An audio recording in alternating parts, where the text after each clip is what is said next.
Marcus Blackwood had everything money could buy.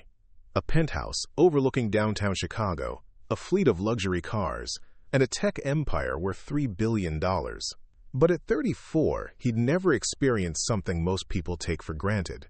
Being chosen for who he truly was, not what his bank account looked like. What happened next would shake his entire world. Before we jump back in, tell us where you're tuning in from, and if this story touches you, make sure you're subscribed, because tomorrow, I've saved something extra special for you. The rain hammered against the floor-to-ceiling windows of Blackwood Industries as Marcus stared out at the city below. His reflection showed a man who looked older than his 34 years, sharp jawline, tired gray eyes, and the kind of expensive haircut that screamed corporate success. But success felt hollow when every conversation, every relationship, every interaction came with a price tag attached. "Sir, your car is ready," came a voice from behind him. Marcus turned to see Thomas Chen, his chauffeur of 3 years, standing in the doorway of his corner office. Thomas was the same age as Marcus, but carried himself differently. Relaxed shoulders, genuine smile, the kind of easy confidence that came from not having the weight of a Fortune 500 company pressing down on you. "Thanks, Tom. Another exciting evening of networking with people who only see dollar signs when they look at me," Marcus muttered, grabbing his jacket from the Italian leather chair. Thomas had heard this complaint before. Over the years of driving Marcus to countless galas, business dinners, and social events, he'd watched his boss grow increasingly isolated. "Maybe try something different tonight? Something where they don't know who you are?" Marcus paused, his hand on the office door handle. "Like what?" "Well..." Thomas hesitated, then pulled out his phone. "My roommate Jake signed me up for this speed dating thing downtown. Some charity events at the Riverside Community Center. Figured it might be fun to meet regular people for once, you know? People who work normal jobs have normal problems." The idea hit Marcus like lightning. When was the last time he'd had a conversation with someone who didn't know his net worth? Someone who might actually care about his thoughts, his humor, his personality, rather than his ability to fund their startup or buy them expensive gifts. "That's actually brilliant," Marcus said slowly. "But there's one problem. The moment I walk in there and someone recognizes me, it's game over. My face has been on enough magazine covers." Thomas studied his boss for a moment. They were roughly the same height and build, though Thomas's features were softer, more approachable. His black hair was styled simply, and he wore a modest navy suit, the kind a working professional might save up for months to buy. "What if..." Thomas started, then stopped himself. "No, that's crazy." "What?" "What if we switched places for the night? I mean, think about it. Nobody at a community center speed dating event is going to expect Marcus Blackwood to show up. They'll see a guy in a nice suit and assume he's got a decent job, but nothing crazy. And I could play the part of your driver. Tell people I work for some rich guy. Keep it vague." Marcus felt something he hadn't experienced in years. Genuine excitement. "You'd really do that?" "Why not? Could be fun. Besides, you've been good to me, boss." Maybe it's time someone was good to you just because they wanted to be. They spent the next hour planning. Marcus would use Thomas's registration. The event organizers only had a name and phone number on file. Thomas would create a simple backstory. He worked in transportation, lived in a modest apartment, enjoyed movies and weekend basketball games. Nothing flashy, nothing that would attract gold diggers or social climbers. Marcus practiced in the mirror of his private bathroom, trying to soften his usually commanding presence. He loosened his tie, messed up his perfectly styled hair slightly, and worked on his smile, making it less CEO boardroom and more friendly neighbor. "Remember," Thomas coached him as they rode the elevator down to the parking garage, "you're not Marcus Blackwood tonight. You're Tom Chen, a regular guy who drives for a living and is looking to meet someone genuine. Don't overthink it. Just be yourself.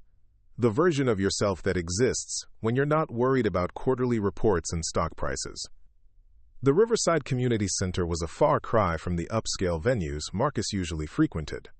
The building was old but well-maintained, with fluorescent lighting and folding tables decorated with simple centerpieces. As they approached the entrance, Marcus felt his palms sweating, not from nervousness about business deals or billion-dollar acquisitions, but from the simple human anxiety of wanting to make a good impression. Thomas clapped him on the shoulder. "Good luck, boss. Good luck, Tom." Inside, the speed dating event was already in full swing. About 30 people milled around a large room, name tags stuck to their shirts, nervous energy crackling through the air. Marcus pinned on his Tom name tag and looked around, taking in faces he'd never see at his usual social circles. There was Janet, a kindergarten teacher with paint-stained fingers and an infectious laugh. David, a firefighter who kept checking his phone in case his station called.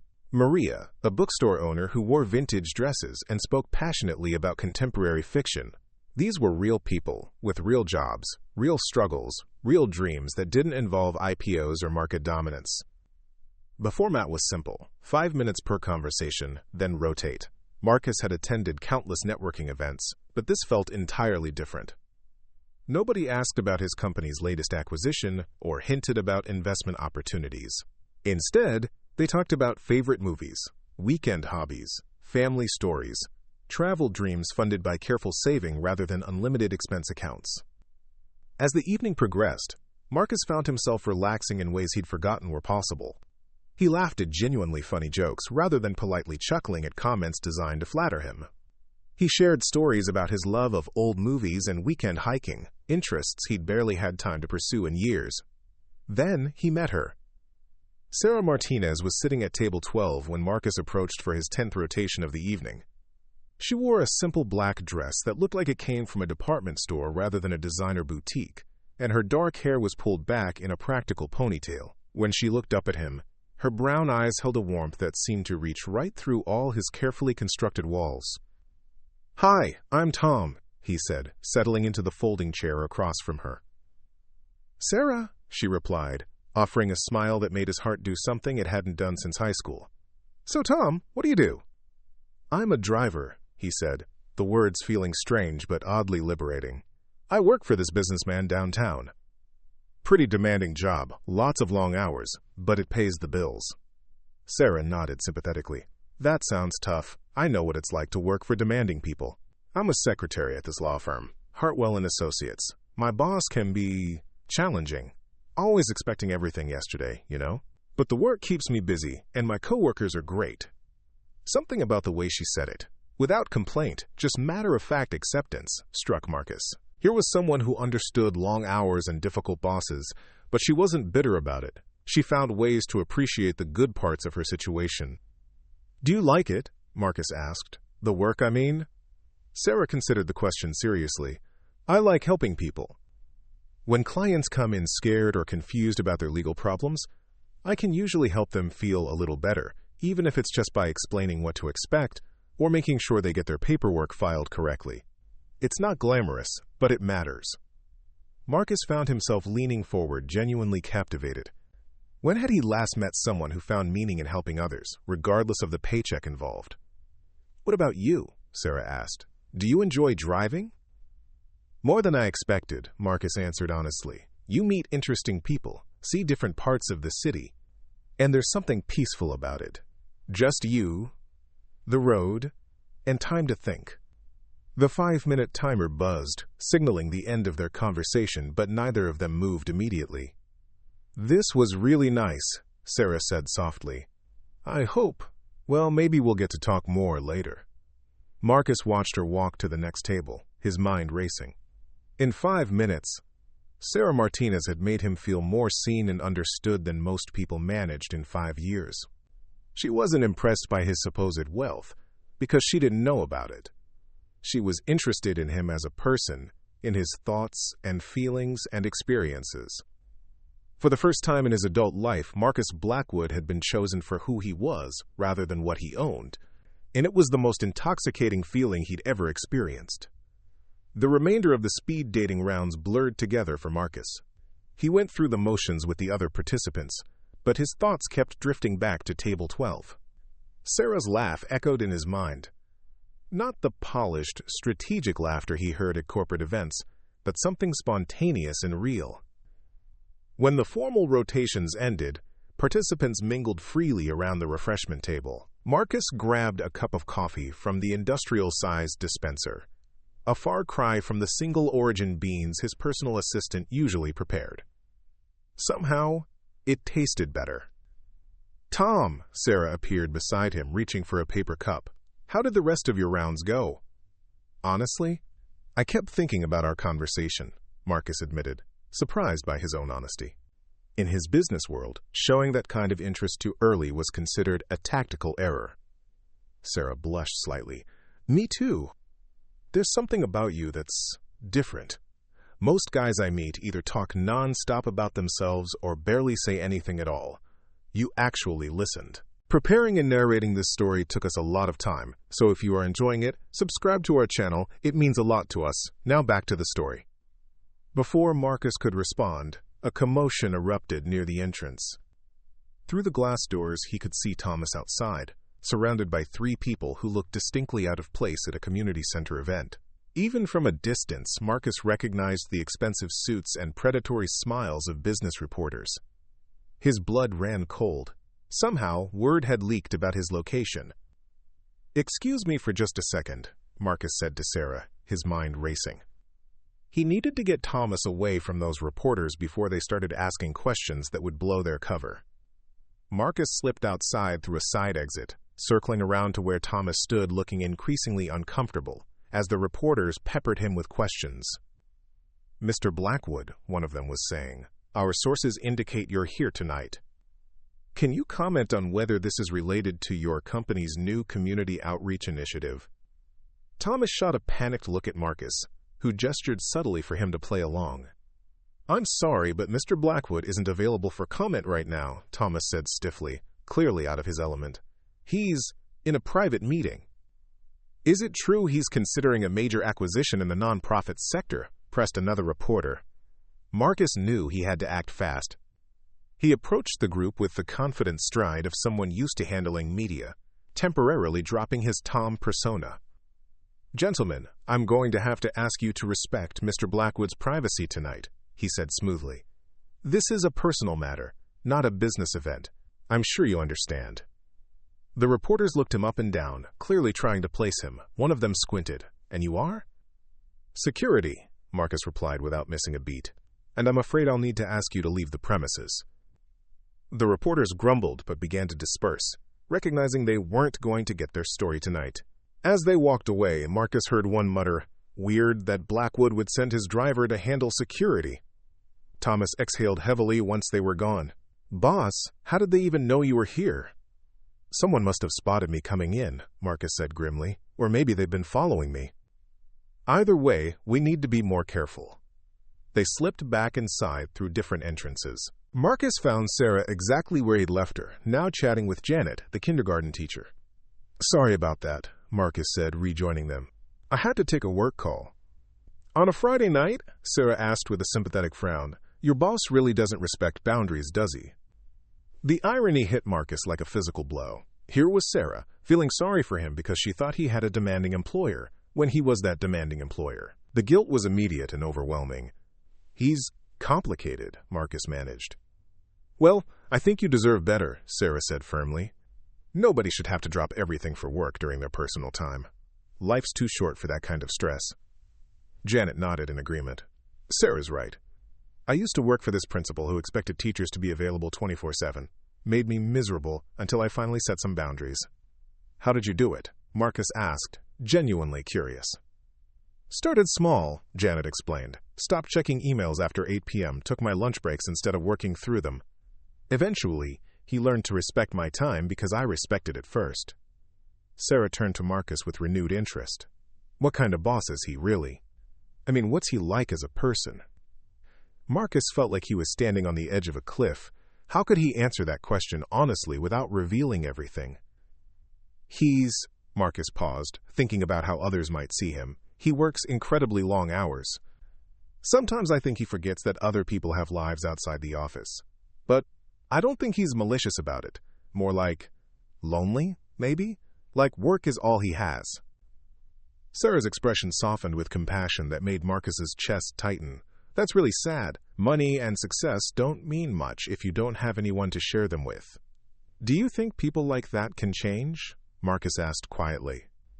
Everyone can change if they want to, Sarah said with conviction, but they have to want it, and they have to be willing to make space for other people in their lives.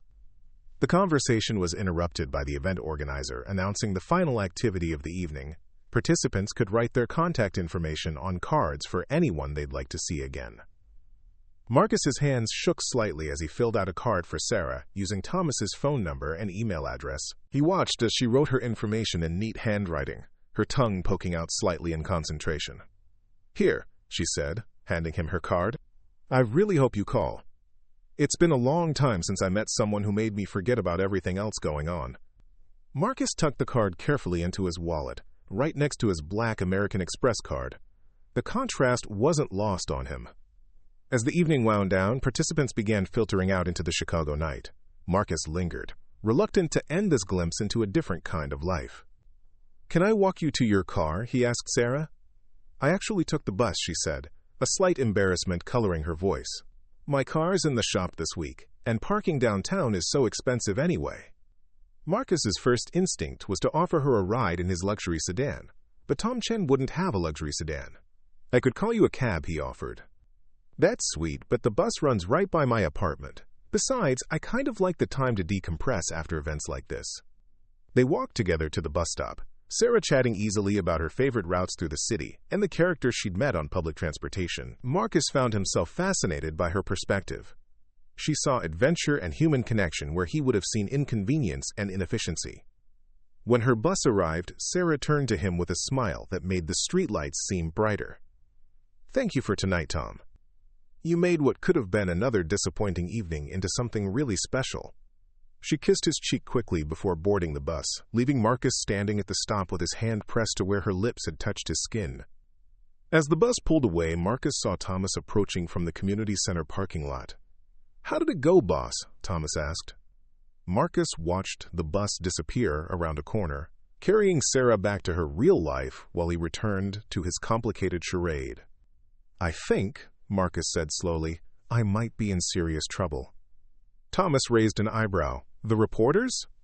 "No," Marcus replied, still staring down the empty street. "Something much more dangerous than that." For the first time in his adult life, Marcus Blackwood was falling in love. And the woman he was falling for had no idea who he really was. 3 weeks later, Marcus stared at his reflection in the executive bathroom mirror, adjusting a tie that cost more than most people's monthly rent. But all he could think about was Sarah's laugh during their phone call the night before, when she'd told him about a client's cat that had somehow gotten loose in the law office. The phone calls had become the highlight of his days. Every evening at 7, he would retreat to Thomas's apartment, a modest 2-bedroom in Lincoln Park that felt more like home than his penthouse ever had. There, surrounded by Thomas's collection of basketball memorabilia and IKEA furniture, Marcus could be Tom Chen. He could talk about movies, share stories about interesting passengers he'd supposedly driven, and listen to Sarah describe her world with genuine fascination. "Mr. Blackwood?" His assistant's voice cut through his thoughts. "The board meeting starts in 5 minutes. Marcus straightened his shoulders and walked into the conference room where 12 of the most powerful people in Chicago waited around a mahogany table that could have fed a family of 4 for months. The irony wasn't lost on him that he was about to discuss quarterly profits while thinking about a woman who clipped coupons and took the bus to save money. The meeting dragged on for 2 hours. Market projections, acquisition targets, cost-cutting measures that would affect thousands of employees who were just names on spreadsheets to most people in this room. Marcus found himself wondering what Sarah would think of these decisions, how they might impact people like her coworkers at the law firm. When it finally ended, Marcus retreated to his office and immediately called Thomas. "We have a problem," Marcus said without preamble. "What kind of problem?" Thomas asked, concern evident in his voice. "Sarah wants to meet for coffee tomorrow, in person. She's getting suspicious about why I'm always busy during the day and can only talk in the evenings." There was a long pause. "Boss, maybe it's time to come clean. This has gone on longer than either of us expected." Marcus ran his hand through his hair, messing up the perfect styling. "I can't. Not yet. You don't understand. She's falling for Tom Chen, not Marcus Blackwood. The moment she finds out who I really am, everything changes." "Or maybe," Thomas said gently, "you're underestimating her." But Marcus had seen it too many times before. The shift in people's eyes when they learned about his wealth. The sudden change in their behavior, their priorities, their entire personality. He couldn't bear the thought of seeing that happen with Sarah. The next day, Marcus sat in a small coffee shop in Sarah's neighborhood, wearing jeans and a simple sweater he'd borrowed from Thomas. The outfit felt like a costume now, but it was a costume that allowed him to be himself. Sarah arrived exactly on time, her face lighting up when she saw him. She wore a yellow sundress that probably cost less than his morning latte at the office. But she looked more beautiful than any woman who'd ever graced his arm at a charity gala. "Tom!" She slid into the seat across from him, and Marcus felt that familiar flutter in his chest. "I'm so glad we could finally do this. I was starting to think you were avoiding me." "Never," Marcus said and meant it. "Work's just been complicated lately." Sarah studied his face with those perceptive brown eyes. "You look tired. Is your boss working you too hard again?" Before Marcus could answer, Sarah's phone buzzed. She glanced at it and frowned. "Everything okay?" Marcus asked. "It's my roommate. She's freaking out because she thinks she saw Marcus Blackwood at our grocery store yesterday." Sarah laughed and shook her head. "She's obsessed with celebrities and rich people. Always convinced she's spotting them in random places." Marcus's blood turned to ice. "Marcus Blackwood? You know, the tech billionaire? He's supposedly this brilliant but ruthless businessman. Elena swears he was buying organic apples at Whole Foods, but I told her guys like that probably don't even know what a grocery store looks like." "What do you think of him?" Marcus asked carefully. "Hypothetically, I mean." Sarah stirred her coffee thoughtfully. "Honestly, I feel sorry for people like that. All that money and power, but what kind of life is it really? I read this article about him once. Apparently he works 18-hour days and hasn't taken a real vacation in years. His own employees are scared to talk to him." Each word hit Marcus like a physical blow. "He sounds lonely," Sarah continued. "Like someone who's so used to people wanting things from him that he doesn't know how to just be with someone, you know what I mean?" Marcus nodded, unable to speak. "I'd rather be with someone real," Sarah said, reaching across the table to touch his hand. "Someone who knows what it's like to work for a living, who understands that the best things in life aren't things you can buy." The guilt was crushing. Marcus excused himself to the bathroom, where he stood gripping the sink and staring at his reflection. How had he let this go so far? Sarah was falling in love with a lie, and he was falling in love with someone who would hate him if she knew the truth. When he returned to the table, Sarah was scrolling through her phone with a puzzled expression. "That's weird," she said. "Elena sent me a picture she took at the grocery store yesterday. She's still convinced it was Marcus Blackwood, but..." She turned her phone toward Marcus and his heart stopped. It was definitely him, caught mid-reach for a bag of apples, his face clearly visible despite the casual clothes and baseball cap he'd worn. "The thing is," Sarah continued, studying the photo, "this guy doesn't look anything like the official photos of Blackwood. Those pictures always show him in expensive suits, all serious and intimidating. This guy looks normal. Kind of like..." She looked up at Marcus, and he watched her face change as recognition dawned. The silence stretched between them like a chasm. "Tom?"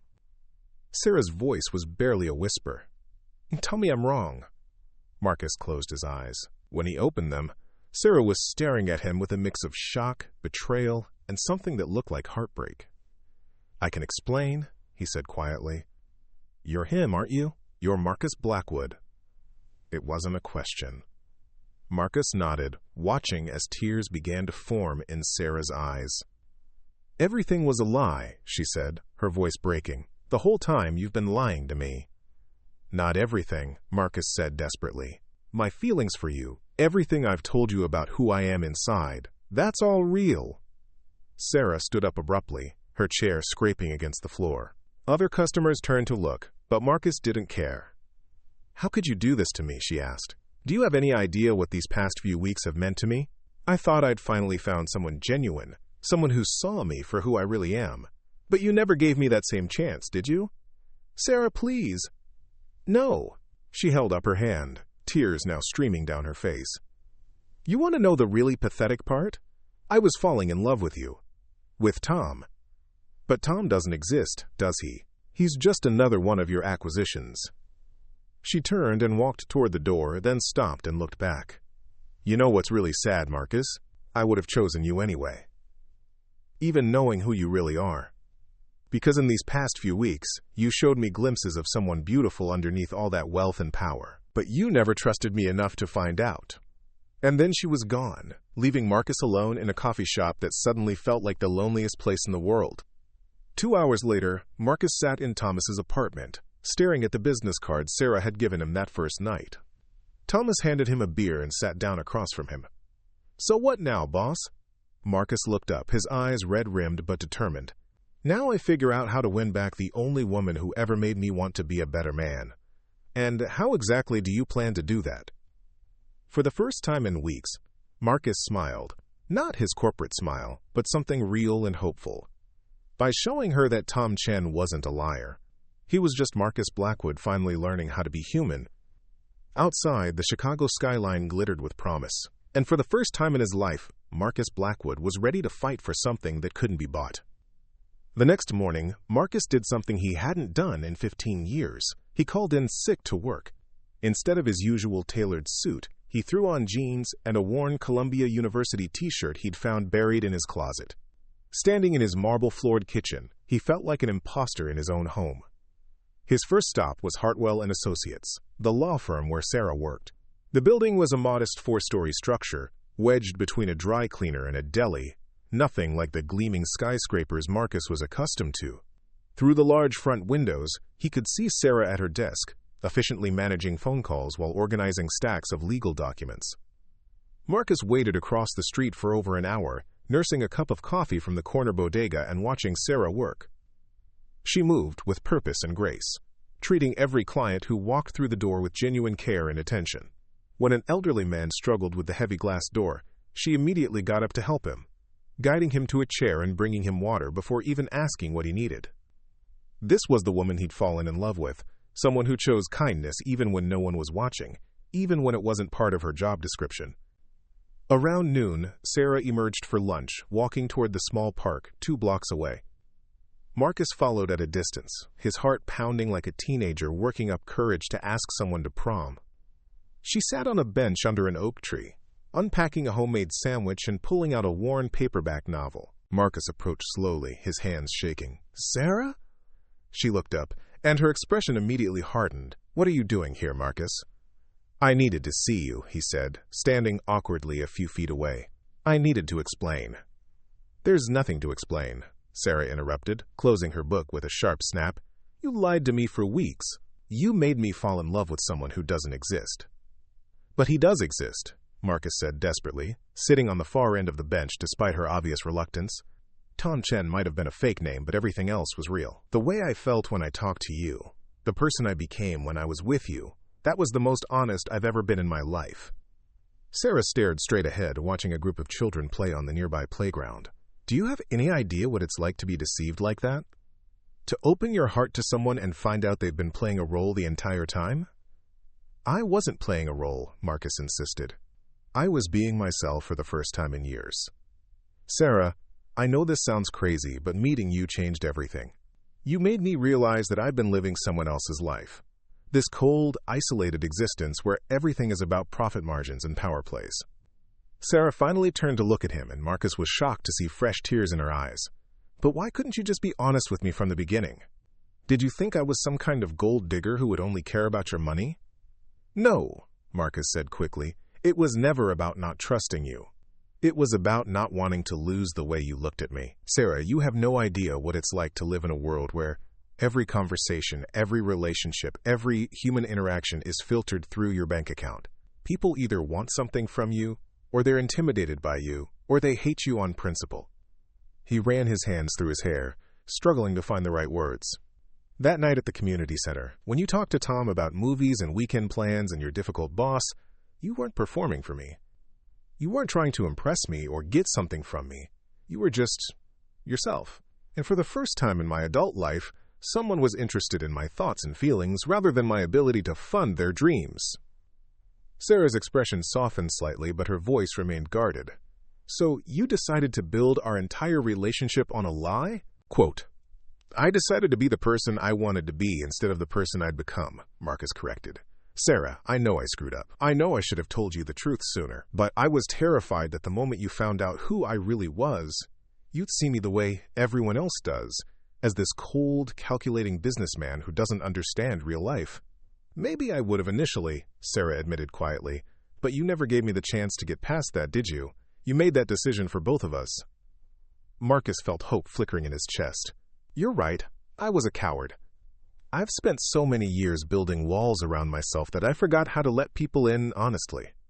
They sat in silence for several minutes, watching the city move around them. Finally, Sarah spoke again. The man I fell in love with told me about growing up with a single mother who worked 2 jobs. He talked about learning to appreciate simple pleasures because there wasn't money for expensive entertainment. He understood what it was like to worry about bills and save up for small luxuries. She looked at Marcus with pain in her eyes. Were all of those stories lies too? Marcus shook his head.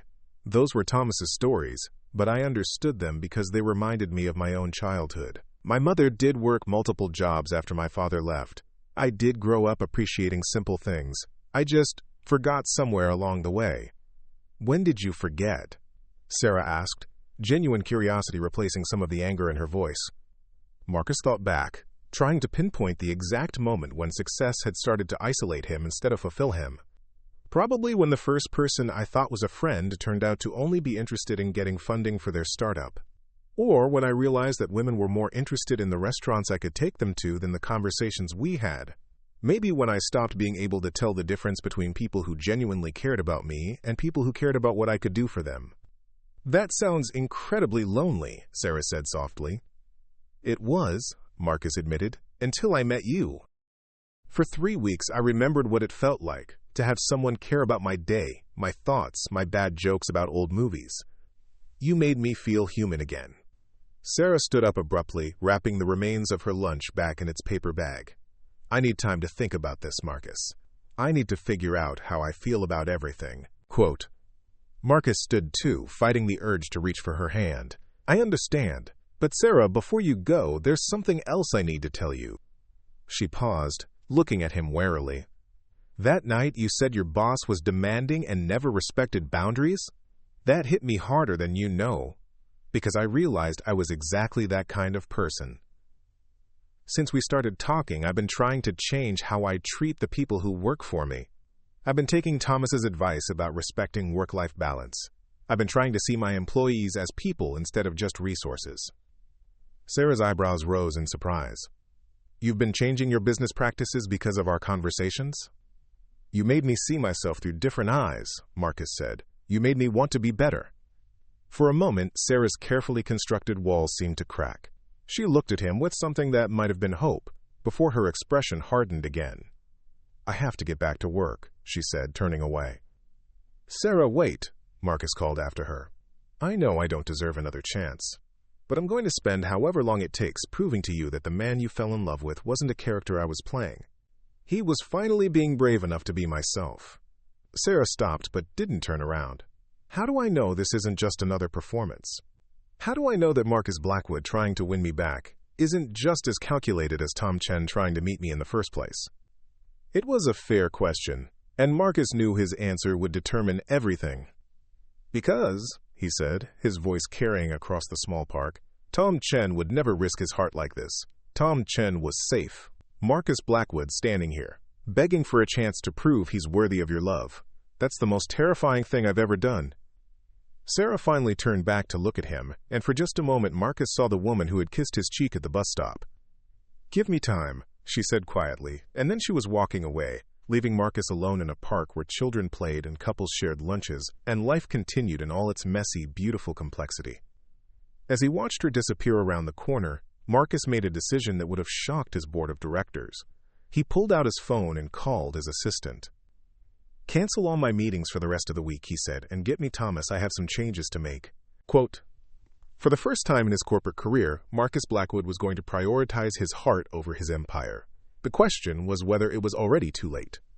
Up next, you've got 2 more standout stories right on your screen. If this one hits the mark, you won't want to pass these up. Just click and check them out. And don't forget to subscribe and turn on the notification bell so you don't miss any upload from us.